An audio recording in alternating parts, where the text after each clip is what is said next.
అందరికీ నమస్కారం. నా పేరు Archana. Welcome to mysterious stories. ఈరోజు కథ ప్రియసఖి. చుట్టూ చూస్తున్న ఆరు కళ్ళు ఆల్చిప్పలయ్యాయి. ఎదురుగా ఉన్న పొట్టి బట్టలు చూసి, నోరు మూసేయ్, ఈగలు పోగలవు అంటూ ఆమె నోటిని మూసేశాడు. ఇక్కడికి ఎందుకు తీసుకొచ్చారో అనింది. నీకు గిఫ్ట్ ప్రజెంట్ చేద్దామని అన్నాడు వెటకారంగా. బాబోయ్, మీ గిఫ్టులొద్దు మీరొద్దు అనింది.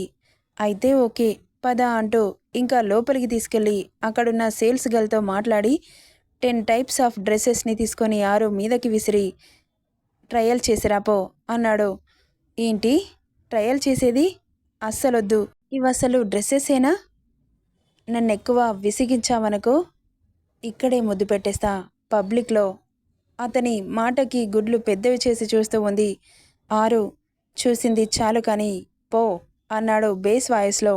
ఈ రాక్షసుడు పెట్టినా పెట్టేస్తాడు, ఎందుకొచ్చిన బాధ అనుకుంటూ అతనిచ్చిన డ్రెస్సెస్ని తీసుకొని ట్రయల్ రూమ్కెళ్ళి వాటిని చూసి ఫేస్ చిరాగ్గా పెట్టి, ఇంత పొట్టి బట్టలు ఎలా వేసుకుంటారో, వెధవ చంపుతున్నాడు.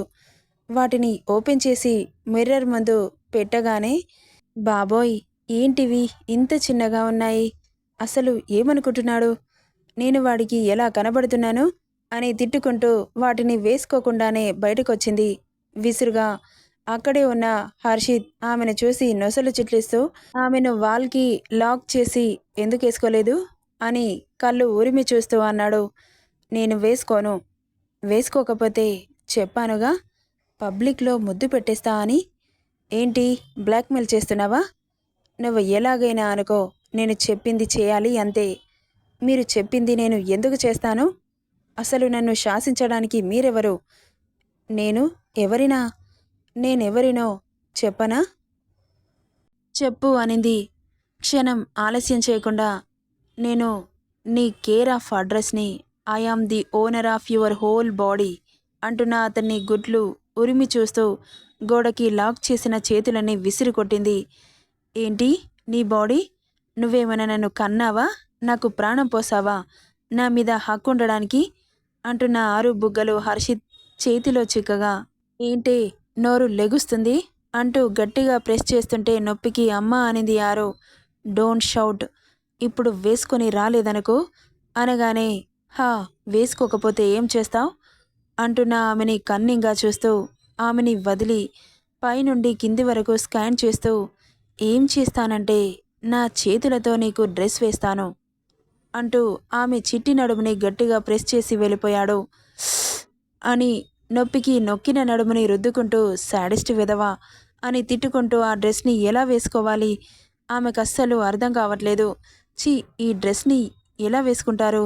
ఎంత చిన్నగా ఉంది. నువ్వేంట్రా నా ప్రాణానికి ఇలా తగిలావు అంటూ ఆ డ్రెస్ వేసుకోవడానికి మనసు ఒప్పట్లేదు. బట్ నేను వేసుకోకపోతే వాడే వేసినా వేస్తాడు అని అనుకుంటూ అందులో ఒక డ్రెస్ కాస్త పెద్దగా అనిపించడంతో అది తీసి వేసుకుంది. ఎప్పుడు అలాంటి డ్రెస్సెస్ వేసుకొని ఆరు ఇబ్బందిగా ఫీల్ అవుతూ కిందకి అడ్జస్ట్ చేసుకుంటూ డోర్ ఓపెన్ చేసి బయటకు రాగానే ఎదురుగా ఉన్న కటౌట్ని చూసి ఉలిక్కిపడి ఇబ్బందిగా నిలబడింది. అతని ముందు అలా తన బాడీని వేరొకరికి చూపిస్తుంటే ఆమె ఆత్మాభిమానాన్ని ఎవరో లాగేసినట్లు అనిపించింది ఆ క్షణం. ఆమెను చూసిన అతని కళ్ళు ఒక్కసారిగా ఫ్రీజ్ అయిపోయాయి. అతనికి చూపించి లోపలికి వెళ్ళి డోర్ వేస్తుండగా వేయకుండా ఆపి ట్రయల్ రూమ్లోకి వెళ్ళి, ఈ డ్రెస్ నీకు చాలా బాగుంది, ఎందుకు రిమూవ్ చేస్తున్నావు? ఉంచుకో అంటూ ఆమెని గోడకి లాక్ చేసి ఆమె మెడ కింద క్లీవేజ్ షో అవుతుంటే కళ్ళు నిలిపాడు. అతను ఎక్కడ చూస్తున్నాడో అర్థమైన ఆరు చేతులతో ఆమె ఎదభాగాన్ని కప్పుకుంది. కప్పుకున్న చేతులని గట్టిగా గోడకి అదిమి, నీ బాడీని చూసే రైట్స్ నాకు మాత్రమే ఉన్నాయి, చెప్పాను కదా, ఎందుకు దాచిపెడుతున్నావు అంటూ అతని బాడీ ఆమెకు టచ్ అయ్యేలాగా దగ్గరగా వస్తుంటే అతని గుండెల మీద చేతులు పెట్టి గట్టిగా వెనక్కి నెడుతుంటే అతని ఉడుం పట్టులో ఇంచు కూడా కదలలేదు హర్షిత్. దూరం జరుగు అనింది కళ్ళు ఎర్రజేసి. ఆమె ఊరిస్తున్న పెదవులని చూసి అతడి పెదవులు తడుపుకుంటూ ఆమె పెదవులని నాలుకతో లిక్ చేశాడు. అలా చేయగానే కళ్ళ నీళ్లతో అతన్ని చూస్తూ దూరం జరగరా అనింది. ఆమె అలా అనేసరికి అతని యాంగర్ పీక్స్కు పోయి లిక్ చేసిన పెదాలని అందుకని గాఢంగా ముద్దు పెడుతూ ఉంటే ఊపిరి బరువెక్కింది. అతడి చేతుల నుండి విడిపించుకొని షోల్డర్స్పై చేతులేసి కొడుతూ ఉంది. అతని చేతులు ఆమె నడుం మీద పెట్టి నొక్కుతూ ఉన్నాడు. అస్సలు వదిలిపెట్టట్లేదు. అతను అలా టచ్ చేస్తుంటే కళ్ళల్లో నీళ్లు సుడులు తిరిగి ధారగా కారి అతడి చెంపల మీదకి వస్తున్నాయి. ఆ కన్నీళ్ల స్పర్శకి నొసలు చిట్లిస్తూ ఆమె మకరంద అమృత అదర చుంబనాన్ని మధ్యలోనే ఆపి ఆమెను చూసి కారుతున్న కన్నీళ్ళని అతడి పెదవులతో తుడిచి, don't cry, I hate tears. ఇప్పుడు నేను ఏం చేశానని కొంపలు మునిగేలా ఏడుస్తున్నావు? ఇంకేం కావాలి? ఒక ముక్కు మొహం తెలియని పరాయి మగాడు ఒక అమ్మాయితో అసభ్యంగా బిహేవ్ చేస్తే ఏ ఆడపిల్ల ఊరుకుంటుంది?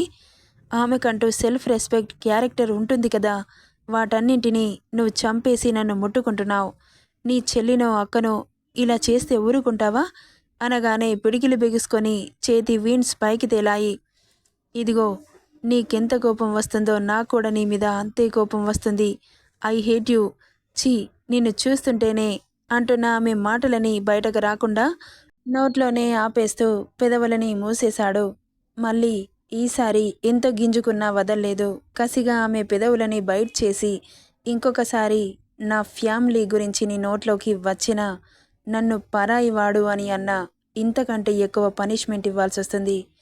మీరు పరాయివాడు కాకపోతే ఏమైనా నా ఇంటి మనిషి అనుకుంటున్నారా? నేను మీ దగ్గర పనిచేసే ఎంప్లాయీని మాత్రమే. మీరు నాకు బాస్ మాత్రమే. మనిద్దరి మధ్యలో ఇంకేం లేదు అనింది.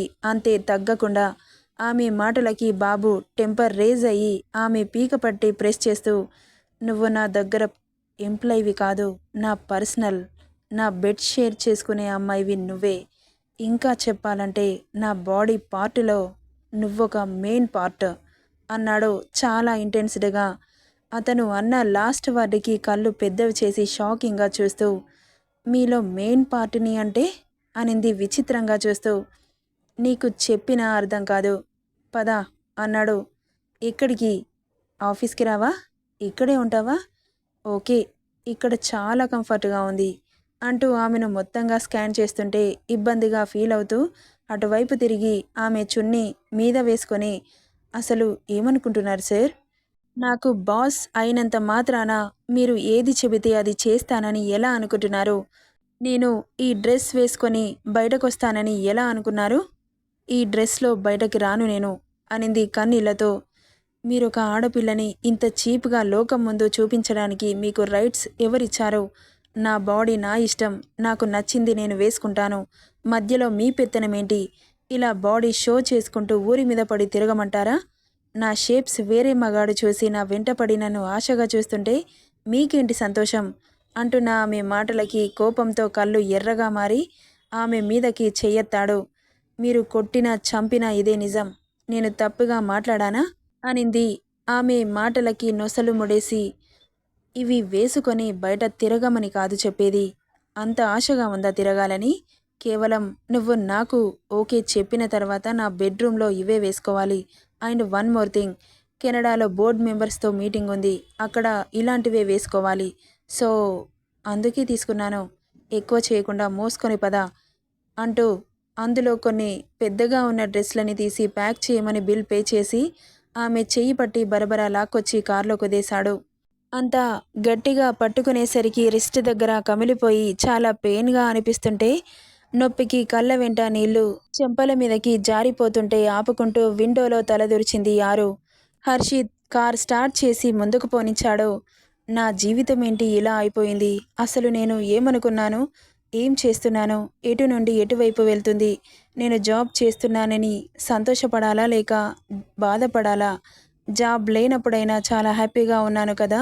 హ్యాపీనెస్ అంతా ఎక్కడా? ఏంటి నా లైఫ్ నరకంగా మారిపోయింది? అసలు నా ఇష్టంతో పని లేదా ఎవరికి? నేను ఏ బట్టలు వేసుకోవాలో కూడా వీడి డిసైడ్ చేస్తాడా? అసలు ఎవడు వీడు? నా జీవితం మీద వీడి పెత్తనమేంటి అన్న ఆలోచనలు మెదడును తొలిచేస్తుంటే విండో నుండి వస్తున్న గాలికి మైండ్ ఆలోచించి అలసిపోవడంతో కళ్ళు మూతలు పడి తెలియకుండానే నిద్రలోకి జారుకుంది. హర్షిత్ సేర్ డ్రైవ్ చేసుకుంటూ పక్కన ఉన్న పాపని చూసేసరికి పడుకొని ఉండడంతో ఆమె నిర్మలమైన వదనాన్ని చూసి కార్ పక్కన ఆపాడు. అలా కాసేపు ఆమె మోముని కళ్ళ నిండా చూసుకొని గుండెల నిండా నింపుకున్నాడు. ఆమె రాకముందు అతడి జీవితం ఎలా ఉంది అంటే ఒక అమావాస్యలాగా మారిపోయింది. ఎప్పుడైతే ఆమె కనబడిందో అప్పటి నుండి కడుపు నిండా తిని కంటి నిండా నిద్రపోతున్నాడు. కానీ ఆమె ఎదురుగా ఉంటే సొంత మనిషిలాగా కోపాన్ని చూపిస్తూ ప్రేమని గుండెల్లో దాచుకుంటాడు. ఆమె ఉన్నంతసేపు ఈ లోకాన్ని మరిచిపోయి ఆమె మాట్లాడే మాటలు చేతలు అన్నీ అపురూపంగా మనసులో నింపుకుంటాడు. ఒకటే బాధ, ఇన్ని ఏళ్ల ఎడబాటులో అతడి స్పర్శకి ఆమె రియాక్ట్ అవుతుందేమో, అతని ఫీలింగ్స్ ఆమె మనసుకు తగులుతాయేమో అన్న ఒక చిన్న ఆశ ఉంది. అందుకే చెప్పకుండా దాచిపెడుతున్నాడు. తనంతలో తాను అతడిని ప్రేమించాలి అన్న ఆశ తనది. కానీ ఆమె అతని ప్రాపర్టీ కాబట్టి అతనికి ఇష్టం వచ్చినట్లు తయారు చేసుకోవాలని చూస్తున్నాడు. ఇక అలా ఎంతసేపు ఆమెను చూశాడో తెలీదు. మొబైల్ రింగ్ అయిన సౌండ్కి లోకంలోకి వచ్చి ఆమె ఎక్కడ లేస్తుందోనని టక్కున ఆఫ్ చేసేశాడు. కాల్ ఎవరో చూసి ఆరుష్ అని స్క్రోల్ అవుతుంటే I will come in 20 minutes అని మెసేజ్ చేశాడు. డన్ అని రిప్లై వచ్చింది. ఆఫ్టర్నూన్ లంచ్ టైం కావడంతో కార్ని స్టార్ట్ చేసి ముందుకు పోనించాడు. కారు కుదుపులకి మెల్లగా బాబు షోల్డర్ మీదకి ఒరిగింది ఆరు. ఆమె స్పర్శ తగలగానే తల తిప్పి ఆమెను చూసి చిన్నగా ఫోర్ హెడ్ మీద కిస్ చేశాడు. ఇన్ని రోజులు నాకు దూరంగా ఎందుకు వెళ్ళిపోయావే? పిచ్చివాణ్ణి అయ్యాను కదే.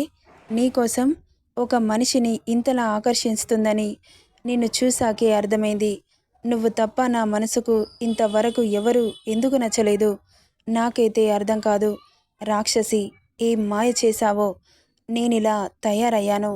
I like more and more అంటూ ఆమె బుగ్గ మీద చేయి పెట్టి తడుముతూ ఒక చేత్తో స్టీరింగ్ పట్టుకొని డ్రైవ్ చేస్తూ ఉన్నాడు. నా ఫీలింగ్స్ నీకు ఎప్పుడు అర్థమవుతాయి. నన్ను వదిలి ఎక్కడికి వెళ్ళకు బేబీ. I want you. ఒకవేళ నువ్వు వెళ్ళినా నేను వెళ్ళనివ్వాలిగా. ఎవ్రీడే ఎవ్రీ సెకండ్ నాతో ఎప్పుడుంటావు బేబీ? ఆ రోజులు ఎప్పుడొస్తాయో నిన్ను చూస్తూ బ్రతికేస్తా. ఇన్ని రోజుల విరహాన్ని నీ కౌగిలిలో సేద తీరాలనుంది. నువ్వు ఒక్కసారి ఊ అను. కష్టాన్ని నీ కాంపౌండ్ వాల్ దాటకుండా చేస్తాను. నీ కాళ్ళకి మట్టి అంటకుండా నేను చూసుకుంటాను. నువ్వు మాత్రం నో అంటే ఇలాగే నీకు టార్చర్ చూపిస్తా. ఎందుకంటే నేను చాలా అనుభవించాను నీ వల్ల, నా ప్రాణం వల్ల.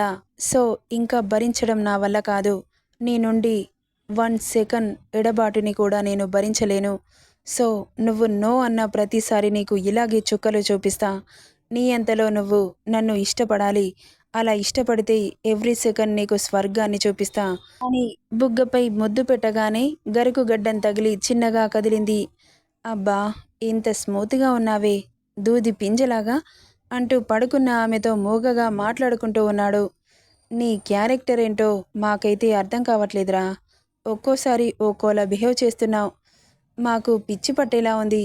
ఇక ఒక మంచి రెస్టారెంట్ దగ్గర కారాపి పాపని చూశాడు. డీప్ స్లీప్లో ఉన్న ఆమెని అస్సలు లేపాలి అనిపించలేదు. బట్ తప్పదు కాబట్టి ఆమె ఫేస్ ముందు చిటికేశాడు.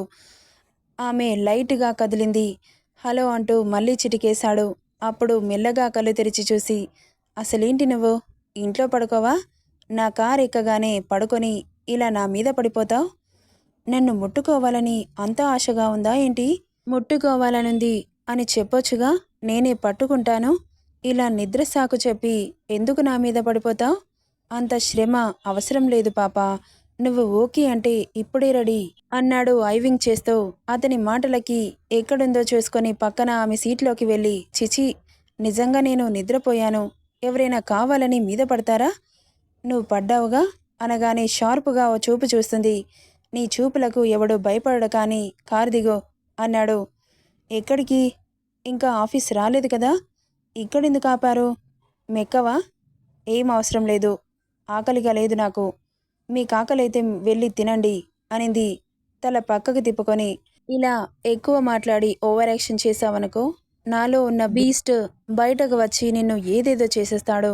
అప్పుడు నువ్వు ఏడవడం పెడబొబ్బలు పెట్టడం అవసరమా? బుద్ధిగా నేను చెప్పింది చెయ్యి. పదా లంచ్ చేద్దాం. అవసరం లేదు అని చెప్పానుగా, ఎందుకు విసిగిస్తావు అనగానే ఆమె బుగ్గలు వత్తిపట్టి ముందుకు తెచ్చుకొని, ఎందుకు నాతో పనిష్ అవ్వడం అంతిష్టమా బేబీ? ఊరికే విసిగిస్తావెందుకు? మూసుకొని దిగు, లేదంటే నాకు కావాల్సింది కారులోనే తీసేసుకుంటాను అంటూ అతడి చూపులు ఎక్కడున్నాయో చూస్తూ చున్నీ సర్దుకొని అతడికి ఓ షార్ప్ లుక్ విసిరి దిగింది ఆరు. ఇక అక్కడి నుండి రెస్టారెంట్లోకి వెళ్లారు. చుట్టూ ఎవరూ లేని ఖాళీగా ఉన్న చైర్స్లో కూర్చొని మెనూ బుక్ తీసి చూసి అతనికిష్టమైనవి ఆర్డర్ చేశాడు. కనీసం ఏం తింటావని కూడా అడగట్లేదు చూడు ఇడియట్ అని గునుక్కుంటూ ఉండగా, ఏంటి పాప ఉడుక్కుంటున్నావు? నిన్ను అడగట్లేదనా? నీకిందులో ఏం తెలుసుంటాయి చెప్పు? అయినా నువ్వు నాకిష్టమైనవే తినాలి. ఇప్పటి నుండి అలవాటు చేసుకో. నేను ఏం తింటే నువ్వు అవే తినాలి అనగానే, నేనెందుకు అలవాటు చేసుకోవాలి? అస్సలు చేసుకోను. నా ఇష్టం వచ్చింది తింటాను. మీకు నచ్చినవి నేనెందుకు తినాలి అనింది పొగరుగా. ఇలా నా ముందు పొగరు చూపించావనుకో, నీ పొగరు మూలాల నుండి ఎలా తీసేయాలో నాకు బాగా తెలుసు. ఏంటి బెదిరిస్తున్నారా? లేదు, హెచ్చరిస్తున్నాను. మీ హెచ్చరింపులకు ఇక్కడ ఎవడూ భయపడడు. అయ్యో అవునా? అయితే ఇప్పుడు నువ్వు భయపడట్లేదా? సరే, నీకు భయం అంటే ఏంటో చూపించాలి అన్నమాట. ఫస్ట్ అయితే లంచ్ చెయ్యు, తర్వాత నేనేంటో చూపిస్తా. బలవంతంగా నన్ను నీ దాన్ని చేసుకుంటావు అంతే కదా అనింది విరక్తిగా నవ్వి. సర్రుమని పెరిగింది బీపీ. అక్కడే ఆమెని ఏదో ఒకటి చేయాలి అన్నంత కోపం వచ్చింది. కానీ అణుచుకుంటూ, నీకు మామూలు బలుపు లేదు, చాలా ఉంది. తీరుస్తా ఆ బలుపుని. ఎలా వంచాలో నాకు బాగా తెలుసు. అంతలో ఆర్డర్ ఇచ్చిన ఫుడ్ రావడంతో హర్షిత్ ఇద్దరికీ సర్వ్ చేశాడు. అతని మాటలకి ఆకలి చచ్చిపోయి అస్సలు తినబుద్దవ్వట్లేదు ఆమెకి. వీడు తినమంటే తినాలి, పడుకోమంటే పడుకోవాలా అనుకుంటూ తినకుండా దిక్కులు చూస్తూ ఉంది. ఏయ్ తినో అన్నాడు. ఏంటి తినేది? నాకు ఆకలి వేయడం లేదు. వామిట్ అయ్యేలా ఉంది. వద్దు నాకు. అలా అంటే ఊరుకుంటాడేమో అని అనింది. కానీ బాబు వినే రకమా? అలా అన్న నెక్స్ట్ సెకండ్లో నోట్లో ఫుడ్ చేరిపోయింది. సడన్గా జరిగిన చర్యకి కళ్ళు పెద్దవి చేసి చూస్తూ ఉంది. మింగు అన్నాడు కళ్ళు ఉరిమి చూస్తూ. అంత పెద్ద ముద్దని మింగలేక చాలా కష్టపడుతోంది ఆరు. కష్టంగా మింగి, అసలేమనుకుంటున్నావు?